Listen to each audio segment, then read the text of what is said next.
Ex-Ketua Komisi Pemberantasan Korupsi, Firly Bahuri, kembali mengajukan pra-peradilan di Pengadilan Negeri Jakarta Selatan. Gugatan kali ini merupakan kali ketiga Firly Bahuri mengajukan pra-peradilan terkait penetapannya sebagai tersangka kasus dugaan pemerasan atau penerimaan gratifikasi. Pihak termohon dalam gugatan pra-peradilan ini adalah Kapolri Jenderal Listio Sigit Prabowo dan Kapolda Metro Jaya Irjen Karyoto. Pra-peradilan diajukan pihak Firly Bahuri karena telah bertahun-tahun menyandang status tersangka pemerasan kepada ex-Menteri Pertanian Syahrul Yassin Limpo. Sebagai pengingat, Firly Bahuri telah melakukan 3 kali gugatan pra-peradilan. Pada gugatan pra-peradilan pertama yang diajukan pada 11 Desember 2023, hakim yang mengadili perkara tersebut memutuskan menolak permohonan gugatan. Kemudian Firly Bahuri kembali mengajukan gugatan pra-peradilan kedua pada 22 Januari 2024, namun pada 30 Januari 2024 gugatan pra-peradilan tersebut dicabut.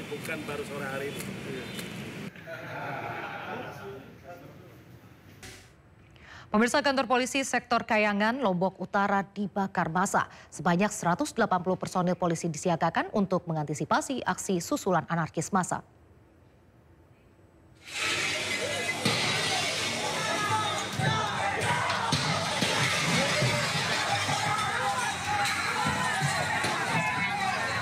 Sejumlah warga desa Sesaid, Kayangan, Lombok Utara merusak dan membakar kantor polisi sektor Kayangan. Massa memecahkan kaca gedung polsek dengan menggunakan batu. Selain itu, massa juga membakar barang yang ada di kantor polsek Kayangan. Amukan massa membuat anggota polsek tak bisa berbuat apa-apa karena kalah jumlah. Dugaan sementara aksi pembakaran yang dilakukan warga karena tidak terima seorang remaja yang tewas gantung diri karena dituduh mencuri. Setelah merusak dan membakar kantor polsek Kayangan, massa membubarkan diri dan situasi berangsur kondusif. Adanya terlapor pencurian yang ditangani oleh Polsek Lombok Utara namun tidak dilaksanakan penahanan. Kemudian yang terlapor tersebut gantung diri di kediamannya atau di rumahnya. Mungkin karena adanya salah informasi atau informasi yang salah dari masyarakat, sehingga terjadi spontanitas masyarakat melakukan aksi ke Polsek Kayangan. Usai penyerangan, sebanyak 180 personel polisi disiagakan untuk mengantisipasi aksi susulan anarkis massa. Dari Lombok Utara, NTB, Hari Kasidi, Ainis melaporkan. Jenazah ketiga anggota polisi yang gugur saat menggerebek lokasi judi sabung ayam sudah dimakamkan. Polri memberikan kenaikan pangkat kepada ketiganya.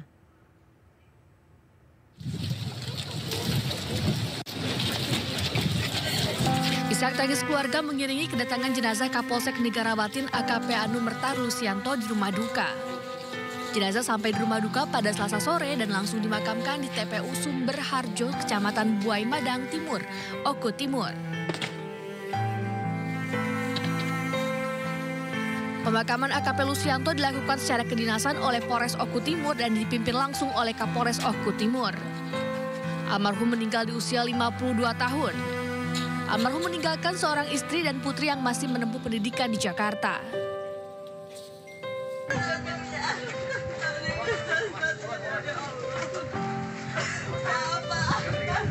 Sementara itu, keluarga Bribtu Anu Merta Galit tidak kuasa menahan tangis saat jenazah keluarga mereka tiba di rumah duka di Tanjung Senang, Bandar Lampung.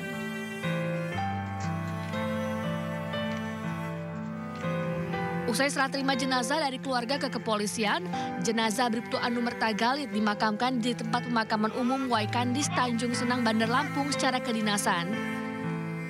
Pihak keluarga yang mengantarkan almarhum ke tempat peristirahatan terakhirnya tidak kuasa menahan tangis. Mereka merasa kehilangan sosok ceria dan penyayang seperti Muhammad Galit.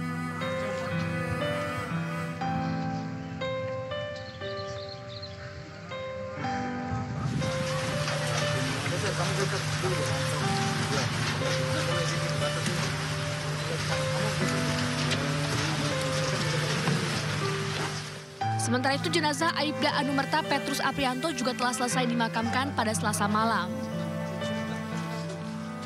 Upacara pemakaman jenazah almarhum Aibda Anumerta Petrus Aprianto. Pemakaman dengan upacara kedinasan di tempat pemakaman umum yang tak jauh dari rumah korban di Kabupaten Oku Timur, Sumatera Selatan.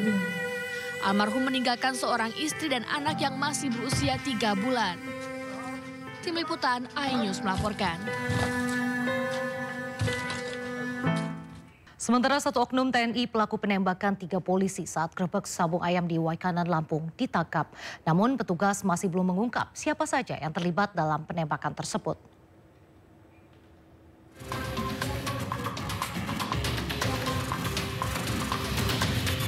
Beberapa saat usai kejadian, seorang oknum TNI yang merupakan pelaku penembak 3 polisi saat melakukan grebek sabung ayam di Waikanan, Lampung diamankan. Pelaku kini ditahan di Denpom Lampung untuk penyelidikan lebih lanjut. Meski demikian, petugas masih belum mengungkap siapa saja yang terlibat dalam aksi penembakan tersebut. Proses penahanan pelaku berjalan dramatis. Pasalnya, pelaku harus berpisah dengan keluarga, istri, dan anak-anaknya yang masih kecil bahkan masih bayi. Terlihat pelaku memeluk dan mencium bayinya sebelum akhirnya dibawa petugas.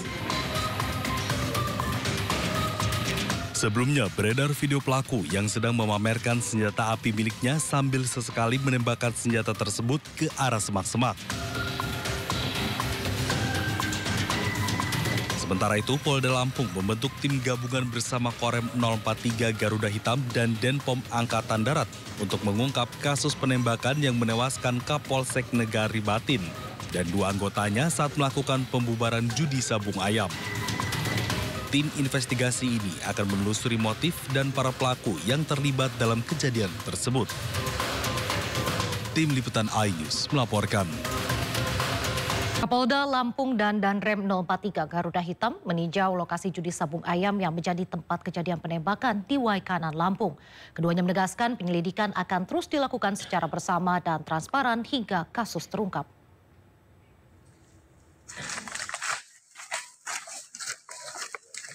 Polda Lampung, Irjen Helmi Santika dan Danrem 043 Garuda Hitam, Brigjen Rika Hidayatullah meninjau tempat kejadian perkara penembakan 3 personel Polri di Kampung Karangmani, Kecamatan Negara Batin, Waikanan, Lampung. Saat ini pihaknya tengah fokus mengumpulkan barang bukti di TKP penembakan, baik yang berkaitan dengan judi sabung ayam maupun yang berkaitan dengan korban. Setidaknya 12 selongsong peluru ditemukan di sekitar TKP penembakan. Antara kami dengan Korem dan Denpom saling melengkapi informasi dan lain sebagainya. Kegiatan ini kami lakukan secara bersama-sama atau joint investigasi untuk bisa membuat terang peristiwanya, kemudian nanti mengarah kepada siapa pelakunya. Senjata yang digunakan apa aja? Kita belum bisa memastikan, karena harus dilakukan uji balistik terhadap proyektil yang sudah bisa kita keluarkan dari jenazah.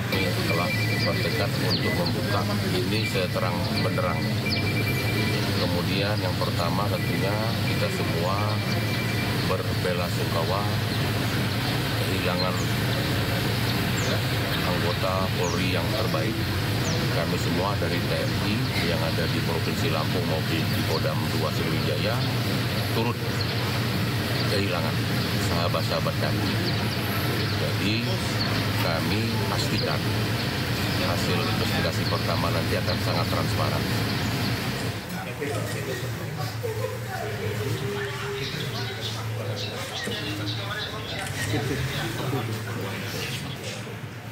Usai meninjau TKP, Kapolda Lampung dan Komandan Korem 043 Garuda Hitam menemui keluarga polisi yang menjadi korban penembakan. Pertemuan yang dilakukan di Rumah Sakit Bayangkara Lampung ini pun diwarnai isak tangis keluarga korban.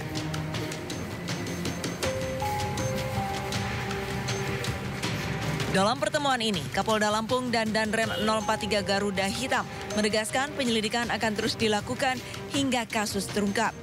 Proses investigasi juga akan dilakukan secara bersama dan transparan. Dari Bandar Lampung, Andres Afandi, iNews melaporkan. Hukuman berat menanti oknum anggota TNI yang menembak 3 polisi hingga tewas saat menggerebek judi sabung ayam. Selain hukuman berat, Menko Polkam Budi Gunawan juga meminta proses hukum terhadap pelaku berjalan transparan. Yang dilakukan oleh oknum tersebut ini sangat tidak dapat dibenarkan. Karena sudah melakukan tingkatan kejahatan yang sangat fatal gitu. Ini sangat tidak baik dan sangat mengganggu, ada potensi mengganggu soliditas ke depan. Karena perbuatan ini sangat tercela, melakukan penembakan dengan peluru tajam, mengakibatkan meninggalnya 3 prajurit Polri dari Polsek Polres di Kanan tersebut. Yang kedua, oknum tersebut melindungi kejahatan, bahkan memiliki arena sabung ayam. Kita tahu yang dilarang secara pidana di negara kita. Yang ketiga, bisa mengganggu soliditas TNI Polri. Oleh karenanya, kita sudah sampai kepada Panglima, Kapolri harus dilakukan tindakan yang tegas. Proses hukum, berikan hukuman yang terberat. Yang terberat tanpa pilih kasih dan melakukan secara transparan. Ini proses sudah berlangsung, sudah ditangani oleh TNI. Kita ikuti nanti perkembangan seperti apa. Kemudian yang kedua, saya pastikan bahwa untuk soliditas TNI Polri sampai dengan saat ini masih terjaga. Kita akan terus lakukan langkah-langkah penguatan untuk dalam hal sinergi maupun juga kolaborasi soliditas TNI Polri, antara lain dengan kegiatan buka bersama kemarin, dan ini akan ditularkan terus kepada seluruh daerah. Makanya kejadian-kejadian seperti ini tidak boleh ditoleransi lagi, harus tindak tegas, karena oknum-oknumnya ini bisa mengakibatkan hal-hal yang mengganggu soliditas dan program pemerintah ke depan. Ini beberapa hal yang bisa saya sampaikan. Pak Menko, untuk mengantisipasi misalnya ada aksi balasan begitu ya antar instansi, apakah kemudian ada himbauan juga supaya baik itu dari TNI atau Polri ini bersikap tenang menyikapi proses hukum yang sedang berjalan? Sudah, arahan itu sudah. Hari ini Panglima Kapolri melakukan video conference kepada seluruh jajaran dalam rangka itu semua. Meski Lebaran masih 2 pekan lagi, para pemudik mulai ramai di Terminal Kalideres, Jakarta Barat. Pemudik memilih lebih awal untuk pulang kampung lantaran menghindari kenaikan harga tiket. Para pemudik mulai tampak memadati Terminal Kalideres, Jakarta Barat. Meski Lebaran masih menghitung minggu, para pemudik memilih mudik lebih awal karena menghindari kenaikan tiket dan juga keramaian. Para pemudik di Kalideres diprediksi akan semakin meningkat saat menjelang sore. Data pengelola terminal mencatat, di hari kemarin ratusan pemudik tinggalkan Jakarta untuk perjalanan mudik ke Sumatera hingga Jawa Tengah.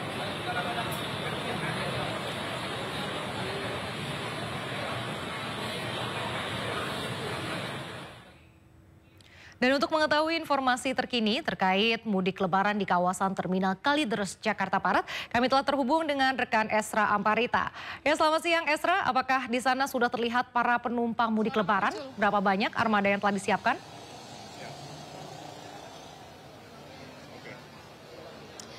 Ya, Nada, Raisa dan juga pemirsa, meskipun Lebaran masih menghitung hari, tapi tampaknya antusias masyarakat yang hendak melakukan perjalanan pulang kampung mulai tampak di tempat saya mengabarkan di Terminal Kalideres, Jakarta Barat, yang mana sudah ada puluhan pemudik yang membawa koper, kemudian juga membawa tas, ransel, dan masih banyak lagi barang-barang yang dibawa untuk melakukan perjalanan mudik. Ini khususnya yang ke Sumatera dan ke Padang. Nah, saya akan ajak Anda melihat nih, berbincang langsung dengan Kepala Terminal Kalideres, Jakarta Barat, Pak Revi Zulkarnain, yang tadi juga kita lihat di sini. Pak Revi, izin mengganggu sebentar waktunya, boleh ya Pak?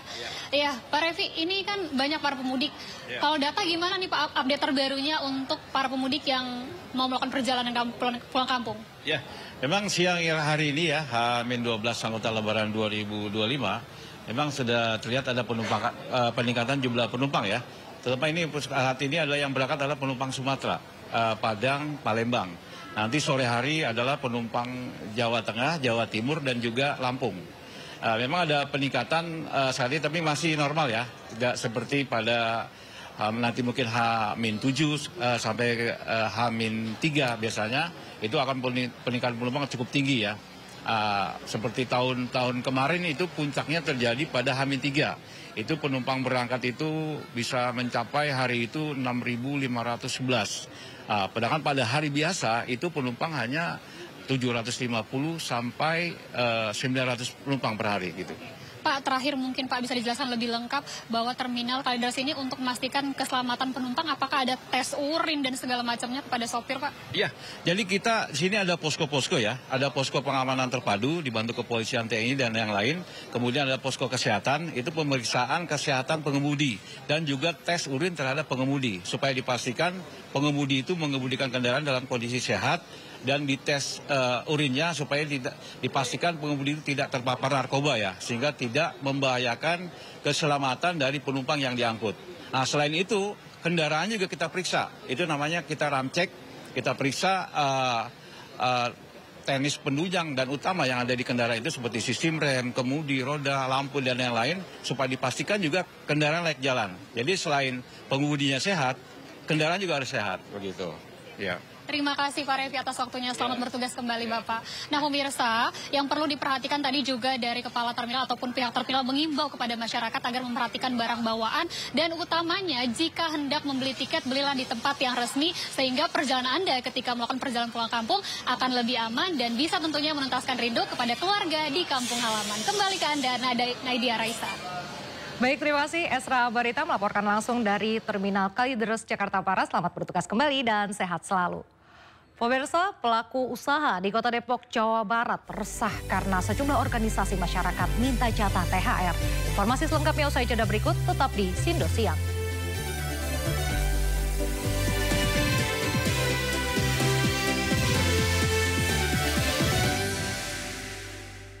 Dan untuk mengetahui informasi terkini terkait inspeksi mendadak yang digelar Menteri Perdagangan atau Mendak Budi Santoso terhadap penemuan pompa SPBU Pertamina yang diduga tidak sesuai takaran di kawasan Sentul, Bogor, Jawa Barat, kami sudah terhubung dengan Hamzah Hasibuan. Ya, selamat siang Hamzah, sejak kapan kecurangan tersebut dilakukan dan apa tindakan Mendak dengan adanya kecurangan tersebut? Pemirsa, terkait dengan proses penyegelan yang dilakukan oleh Kementerian Perdagangan Republik Indonesia dan juga Bareskrim Polri ini sudah baru saja selesai. Tadi kami sudah menyaksikan Kementerian Perdagangan yang diwakili oleh Menteri Perdagangan Budi Santoso dan juga Bareskrim Polri melakukan penyegelan terhadap salah satu SPBU yang berlokasi di kawasan Sentul, lebih tepatnya di Desa Cijunjung, Kabupaten Bogor, Jawa Barat. Di belakang saya kali ini saya akan menunjukkan bersama dengan juru kamera Muhammad Zulkarnain di mana salah satu mesin pompa dari SPBU ini sudah disegel menggunakan garis polisi. Berdasarkan informasi yang kami dapatkan, ini terdapat sekitar 4 mesin pompa yang diduga dipasangi alat oleh oknum pengawas SPBU untuk melakukan kecurangan. Adapun terkait dengan kronologis yang dijelaskan oleh pihak kepolisian ini sejak hari Rabu tanggal 5 Maret 2025 lalu di sekitaran pukul 11 waktu Indonesia Barat ini pihak Kementerian Perdagangan, Bareskrim Polri dan juga pihak Pertamina Patraniaga yang melakukan inspeksi ke SPBU yang berlokasi di Jalan Alternatif Sentul kali ini dan kemudian menemukan adanya alat tambahan yang berlokasi di dalam mesin pompa yang diduga dilakukan untuk mengurangi takaran bensin yang biasa dibeli oleh masyarakat. Adapun jenis bensin yang diduga dilakukan kecurangan ini yaitu di jenis Pertalite dan juga Pertamax. Selain itu terdapat sekitar 4% kekurangan dari sekitar per 20 liter yang dibeli oleh masyarakat. Jadi sekitaran 605 ml hingga 840 ml ini diduga dilakukan pengurangan dari oknum pengawas SPBU. Selain itu, kerugian yang ditimbulkan bagi konsumen dan masyarakat ini juga mencapai nilai 3,4 miliar rupiah per tahunnya yang diambil oleh oknum pengawas SPBU di Sentul kali ini. Sementara itu, Nadia. Hasibuan melaporkan langsung dari Sentul, Bogor, Jawa Barat. Selamat bertugas kembali, salam sehat. Pemirsa, Pelabuhan Nusantara Kota Parepare, Sulawesi Selatan mulai kedatangan para pemudik asal Kalimantan jelang libur Lebaran Idul Fitri. Warga memilih mudik lebih awal untuk menghindari lonjakan penumpang.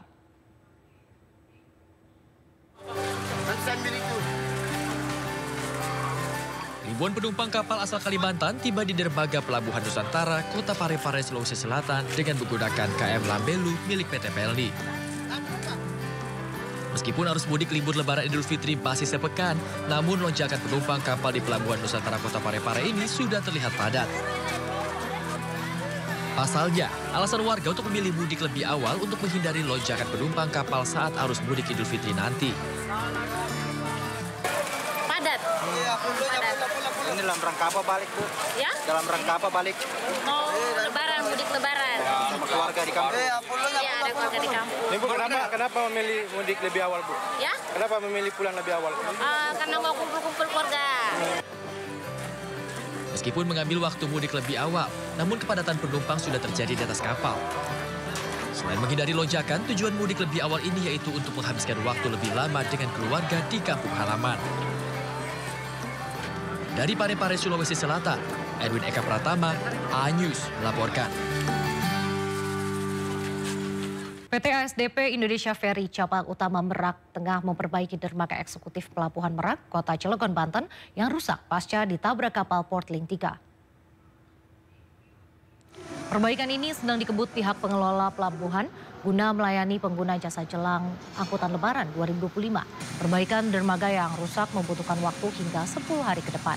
Meski demikian, dermaga eksekutif masih bisa beroperasi untuk bongkar muat melalui satu pintu, yakni pintu samping. Sementara itu, untuk pintu depan belum bisa digunakan. Menurut General Manager PT ASDP Indonesia Ferry Cabang Utama Merak, Rudi Sudarko, Pelabuhan Merak sudah siap melaksanakan angkutan Lebaran dari Jawa ke Sumatera ataupun sebaliknya.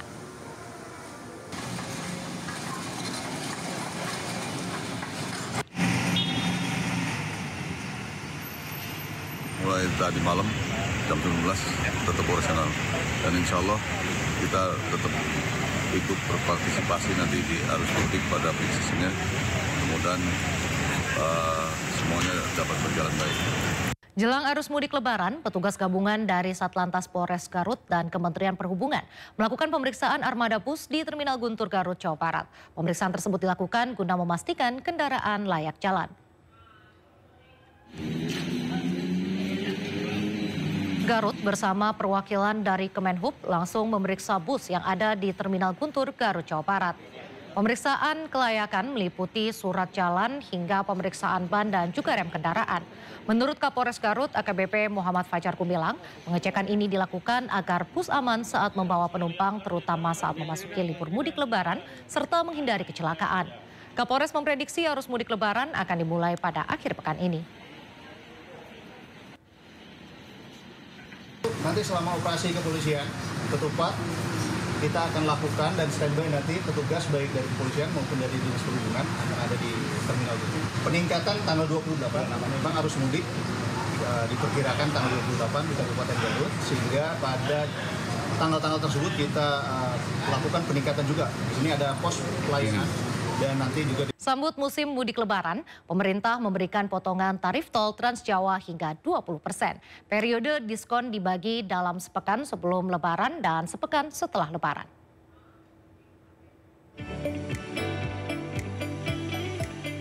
Masyarakat bisa mendapatkan potongan berupa diskon tarif tol sebanyak 20% selama periode mudik Lebaran Idul Fitri 2025. Diskon tarif tol Trans Jawa berlaku pada arus mudik dan arus balik Lebaran. Untuk arus mudik, bagi pengguna jalan dari gerbang tol Cikampek menuju gerbang tol Kalikangkung, diskon tarif tol dimulai pada 24 Maret sampai 28 Maret yang dibagi menjadi 2 periode. Periode pertama pada 24 sampai 26 Maret dan periode kedua pada 26 sampai 28 Maret.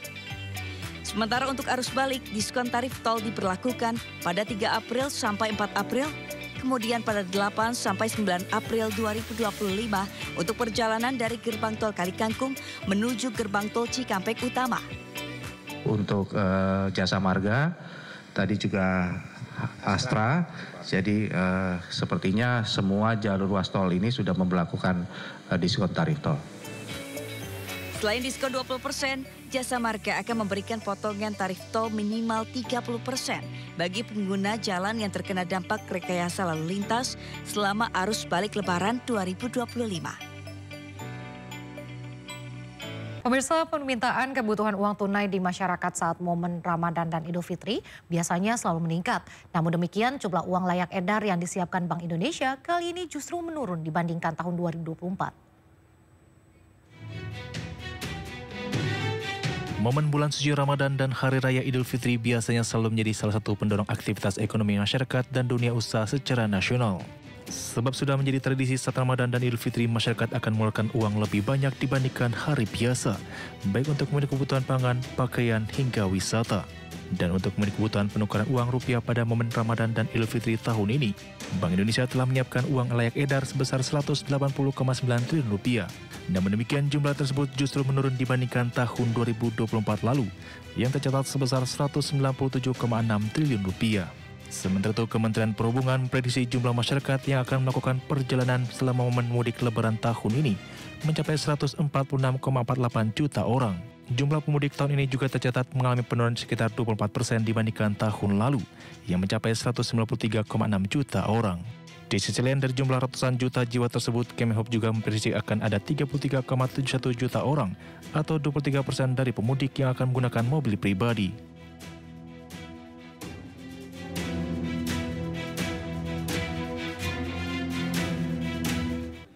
Kembali di Sindo Siang, pemirsa, pelaku usaha di Kota Depok, Jawa Barat resah karena sejumlah organisasi masyarakat meminta jatah uang tunjangan Hari Raya jelang Lebaran 2025. Ormas tersebut meminta THR dengan mengirimkan surat ke pelaku usaha.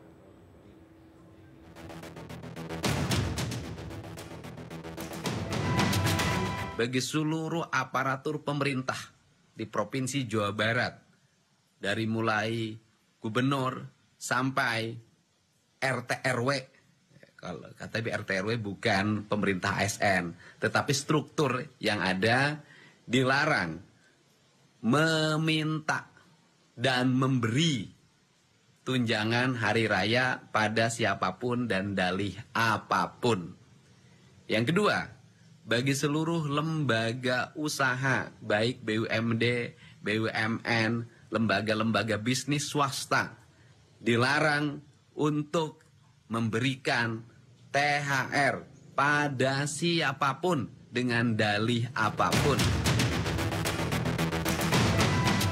Salah satu pelaku usaha di kawasan Sawangan menerima 3 surat berupa isi permohonan partisipasi mendukung kegiatan dan meminta dana keamanan jelang Lebaran dari 3 ormas berbeda.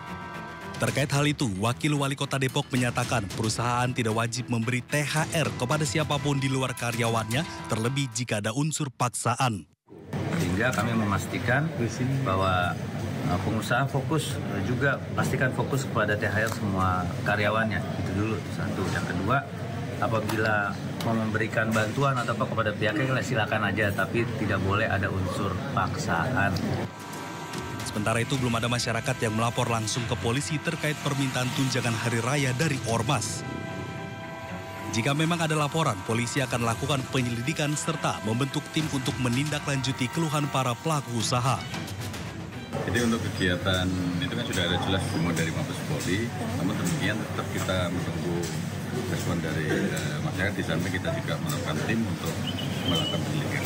Artinya kalau memang unsur terpenuhi dalam hal ini mungkin pemerasan dan sebagainya, kita proses sesuai dengan kebijakan.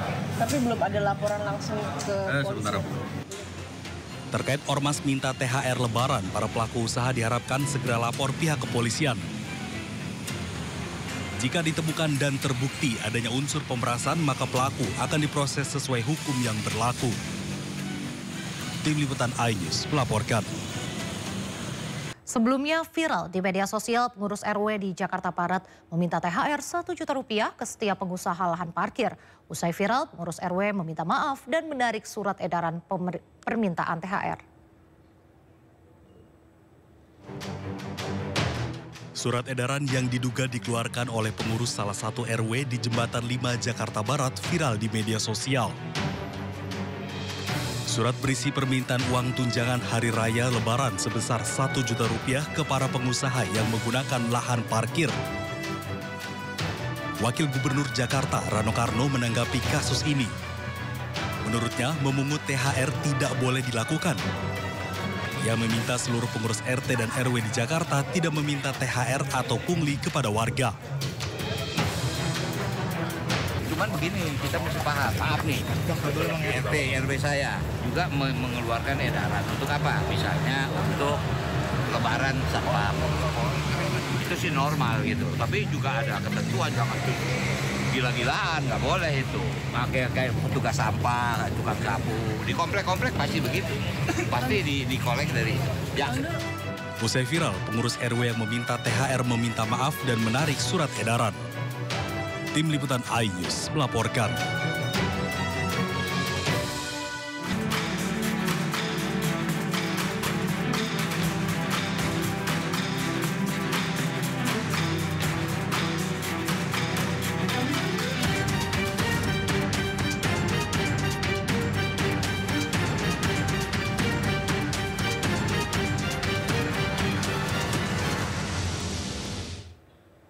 Pemirsa, Wakil Ketua DPR RI Sufmi Dasko Ahmad mendatangi Bursa Efek Indonesia setelah laju indeks harga saham gabungan atau IHSG mengalami penurunan hingga 6%. Turunnya IHSG hingga menyentuh 6% pada penutupan perdagangan sesi pertama Senin menyebabkan Bursa Efek Indonesia langsung melakukan penghentian perdagangan sementara setelah penurunan menyentuh 5%. Meski demikian, pada pembukaan perdagangan kedua, IHSG kembali mulai mengalami kenaikan dari sebelumnya turun 6%, kini 3%. Kedatangan anggota DPR ke Bursa Efek Indonesia sebagai bentuk dukungan dan meyakinkan kepada para pelaku pasar agar dapat tetap tenang serta meminta pemerintah untuk mengambil langkah secara cepat agar pasar saham dapat kembali meningkat.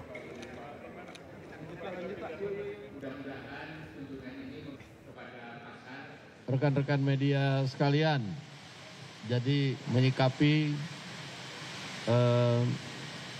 pembekuan otomatis dari akibat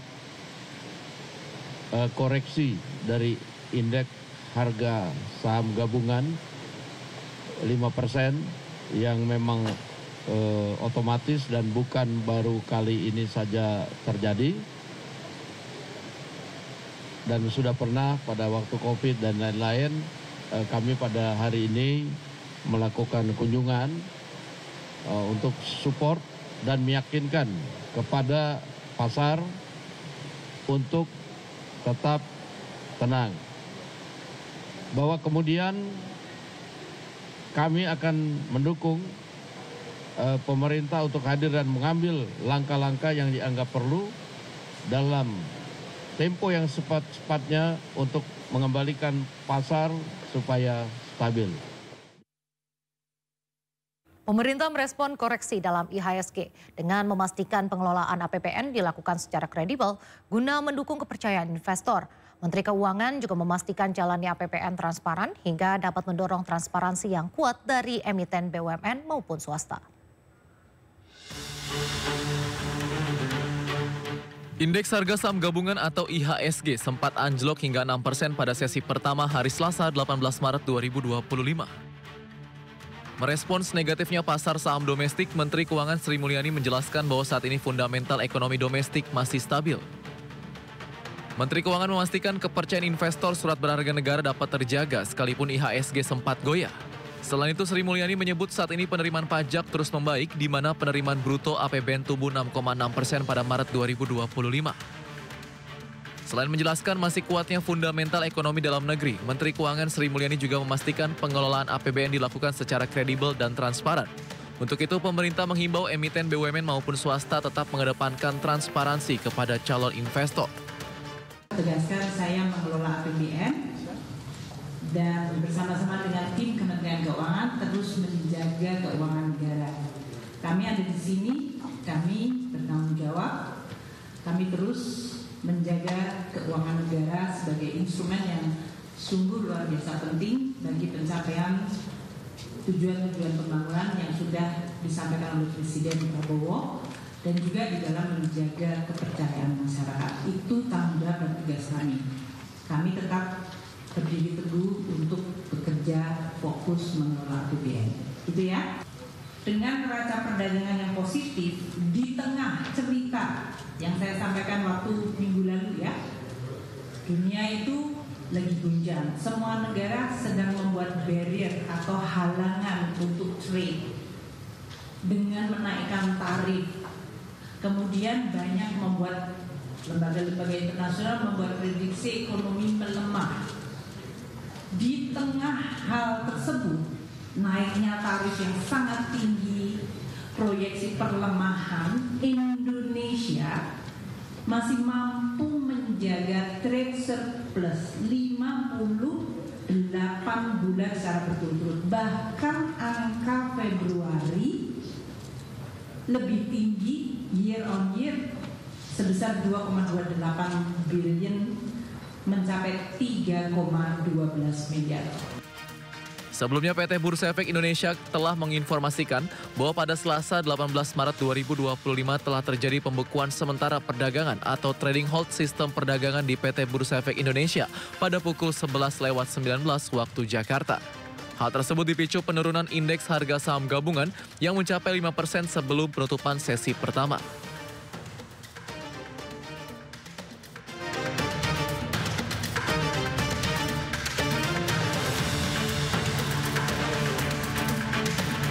Usai dinyatakan pilot, PT Sritex akan beroperasi kembali dengan investor baru. 5.000 pekerja ex-PT Sritex disebut sudah mendapatkan kontrak baru untuk kembali bekerja. Niat pemerintah untuk mempekerjakan kembali ex-karyawan PT Sri Rejeki Isman Tbk tidak lama lagi akan terwujud. Diinformasikan 5.000 ex-karyawan PT Sritex sudah menaikkan kontrak kerja setelah PT Sritex mendapatkan satu investor baru. Hal ini juga dibenarkan oleh Yasierli, Menteri Ketenagakerjaan saat mendatangi PT Sritex di Sukoharjo, Jawa Tengah. Dalam kunjungan kerja itu, Yasierli memastikan pemenuhan hak-hak pekerja yang terdampak akibat pilotnya Sritex Group. Melanjutkan bisnis PT Sritex Group dan juga tidak terlepas dari peran tim kurator yang telah membuka kesempatan bagi investor yang berminat untuk mengaktifkan kembali operasional perusahaan, sehingga dengan sendirinya terbuka juga peluang kesempatan bagi ex pekerja Sritex Group untuk bekerja. Sementara itu, Kepala Dinas Perindustrian dan Tenaga Kerja Kabupaten Sukoharjo, Sumarno menyampaikan akan ada ribuan ex pekerja PT Sritex yang berpotensi kembali dipekerjakan. Kemarin laporan dari calon investor ini 5.000 untuk tahap pertama, kemudian nanti akan selanjutnya dilakukan perekrutan selanjutnya. Meski sudah diketahui kesepakatan bekerja, namun belum diketahui kapan ex-karyawan PT Sritex akan mulai bekerja kembali. Dari Sukoharjo, Zanuar iNews melaporkan. Kue kering di Kota Cimahi, Jawa Barat kebanjiran pesanan untuk hadiah lebaran. Kue dibuat spesial dengan tema cemilan sehat berbahan gandum yang dipadu kacang walnut. Dan berikut liputannya.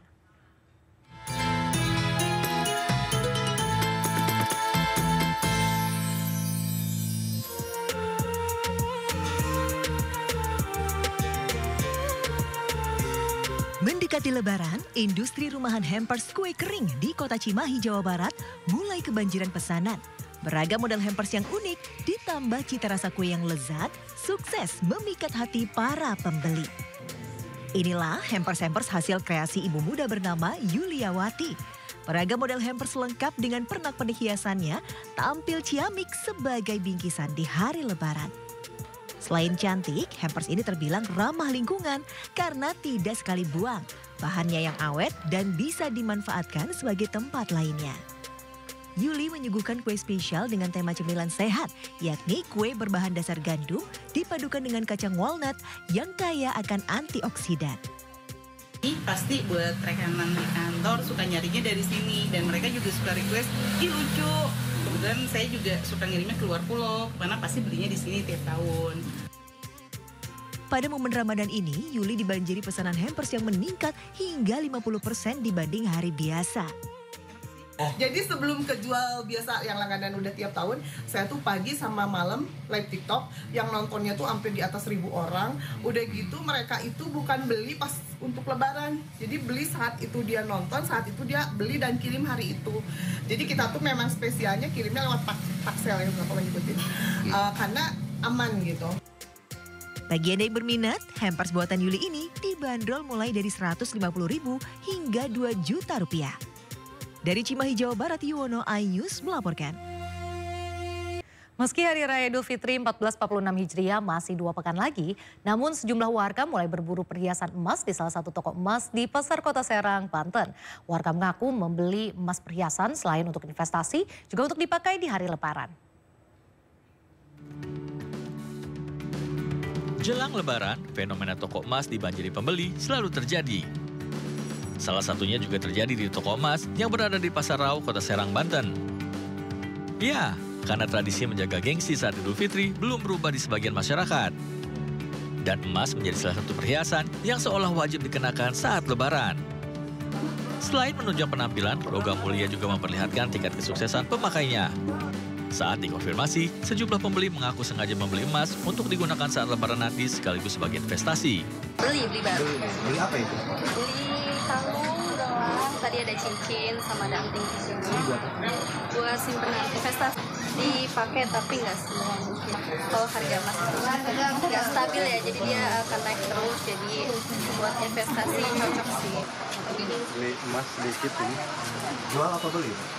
Jual separuh langsung beli lagi. Buat persiapan apa itu? Buat istri, buat persiapan Lebaran. Belajar dari Ramadan tahun sebelumnya, pemilik toko perhiasan akan memajang perhiasan lebih banyak di etalase sehingga pembeli bisa dengan leluasa memilih. Selain itu, biasanya pihak toko akan memberikan souvenir guna menarik pelanggan dan meningkatkan penjualan. Dari Serang, Banten, Maisa Apriandi, iNews melaporkan. Bisa Lebaran tinggal 2 pekan lagi, warga pun berburu baju Lebaran. Lalu seperti apa baju Lebaran yang paling banyak diminati? Berikut liputan Hadisti Arifat dari Pasar Tanah Abang, Jakarta. Nah, saya saat ini berada di salah satu Blok A ya, tepatnya di lantai LG. Melihat sudah ramai sekali, sudah padat sekali ini pedagang yang menjajakan baju Lebaran. Kemudian juga pembeli yang sudah mulai berburu, melakukan tawar-menawar untuk memenuhi kebutuhan Lebaran mereka. 2 minggu menjelang Lebaran, masyarakat mulai berbelanja memenuhi kebutuhan untuk Idul Fitri nanti. Pasar Tanah Abang menjadi salah satu tujuan utama dengan berbagai jenis pilihan baju muslim. Salah satu yang paling diminati adalah gamis wanita jenis katun bordir bolong dengan kisaran harga Rp200.000. Sementara untuk pria adalah baju koko jenis kurta dengan kisaran harga Rp180.000. Kalau untuk tahun ini dia ada di katun bordir bolong. Kalau yang untuk banyak peminatnya ya. Kalau untuk katun bordir bolong sama ceruti plisket itu kita main di harga Rp230. Untuk grosiran kita main di harga Rp200. Selain untuk diri sendiri, pembeli juga bisa berbelanja secara grosir untuk dijual kembali. Mereka memilih berbelanja di Pasar Tanah Abang ini lantaran dinilai lengkap dan beragam, serta harga yang ditawarkan pun cukup terjangkau. Model terbaru? Iya. Iya, baju muslim gamis. Ya agak lebih murah, banyak pilihan. Dari Jakarta, tim Liputan iNews melaporkan. Pemirsa, bulan suci Ramadan menjadi momentum bagi Partai Perindo untuk berbagi bersama untuk mereka yang membutuhkan. Partai Perindo menggelar buka puasa bersama sekaligus santunan kepada anak yatim piatu di kantor DPW Partai Perindo, Jalan Cipaganti, Bandung, Jawa Barat.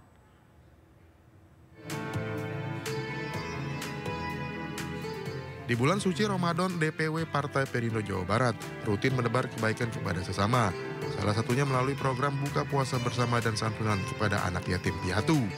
Kegiatan yang turut dihadiri PLT Ketua DPW Partai Perindo Jawa Barat, Ferry Kurnia Rizkiansyah ini, sekaligus sebagai ajang konsolidasi dan mempererat silaturahmi antar kader Partai Perindo.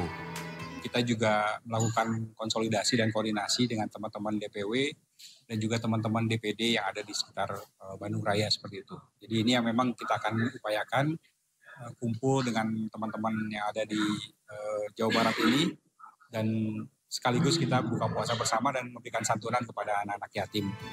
Berbagai kegiatan positif dari Partai Perindo ini diharapkan dapat bermanfaat bagi rakyat kecil dan Partai Perindo semakin mendapat tempat di hati masyarakat Indonesia. Dari Bandung, Jawa Barat, Billy Maulana Finkran, iNews melaporkan. Pemirsa, saatnya kita simak pantauan arus lalu lintas siang ini. Kami telah terhubung dengan Brigadir Treslinda dari NTMC Polri yang kini berada di kawasan Penas, Penas, Jakarta Timur. Selamat siang Brigadir Treslinda. Bagaimana pantauan arus lalu lintas dari tempat Anda melapor?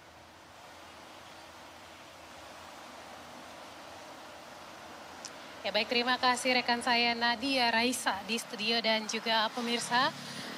Untuk menemani aktivitas siang Anda, saya akan mengajak Anda melihat kondisi arus lalu lintas terkini, di mana pada saat ini arus lalu lintas dari arah Cawang, Uki, ataupun dari arah Halim yang akan mengarah ke arah Tanjung Priok dan juga sekitarnya pada siang hari ini dalam keadaan ramai lancar. Perlambatan kecepatan kendaraan ini terjadi di antrian traffic light untuk kendaraan yang akan berbelok kanan ke arah Kalimalang, di mana dominasi kendaraan pada siang hari ini juga didominasi oleh kendaraan roda 2 maupun kendaraan angkutan barang di antrian pada, maksud kami angkutan umum di antrian pada traffic light yang akan mengarah ke Kalimalang.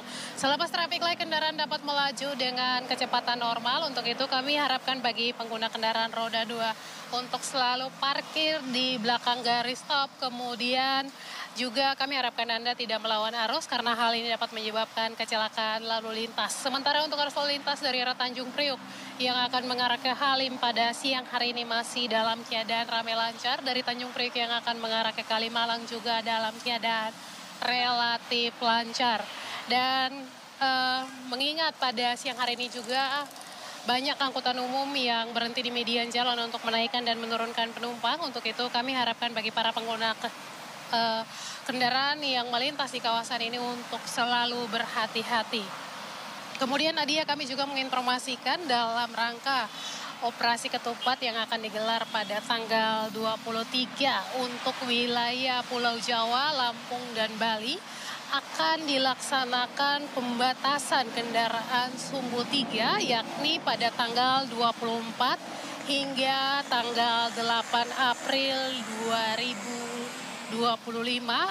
Untuk itu kami harapkan Anda dapat mengikuti arahan serta petunjuk petugas kami yang berada di lapangan, dan pembatasan kendaraan angkutan barang bagi sumbu 3 ini dikecualikan bagi kendaraan yang memuat bahan bakar, memuat ternak, serta kendaraan khusus. Hal ini pun jika mendapat izin dari anggota kami yang berada di lapangan, maka pembatasan ini akan dilihat lagi berdasarkan eskalasi peningkatan volume kendaraan yang ada di lapangan selama pelaksanaan operasi operasi ketupat dari tanggal 23 April hingga 23 Maret hingga 8 April nantinya. Tentunya Anda dapat mengikuti arahan serta petunjuk petugas kami yang berada di lapangan, dan bagi Anda yang akan melaksanakan perjalanan mudik, periksa kembali kendaraan Anda dalam keadaan layak jalan, Anda sendiri dalam keadaan sehat, dan pastinya memilih rute-rute yang baik untuk dilintasi bagi pemudik nantinya, sehingga Anda dapat sampai di kampung halaman dalam keadaan sehat untuk melaksanakan Lebaran Idul Fitri bersama keluarga. Bagi Anda yang akan mengupdate informasi-informasi seputar arus lalu lintas terkini, kami siap melayani Anda di 1506669 ataupun melalui SMS Center kami di 9119. Nadia, kembali ke Anda, silakan. Terima kasih Brigadir Treslinda atas laporannya dari kawasan Cawang, Penas, Jakarta Timur. Selamat bertugas kembali, salam presisi.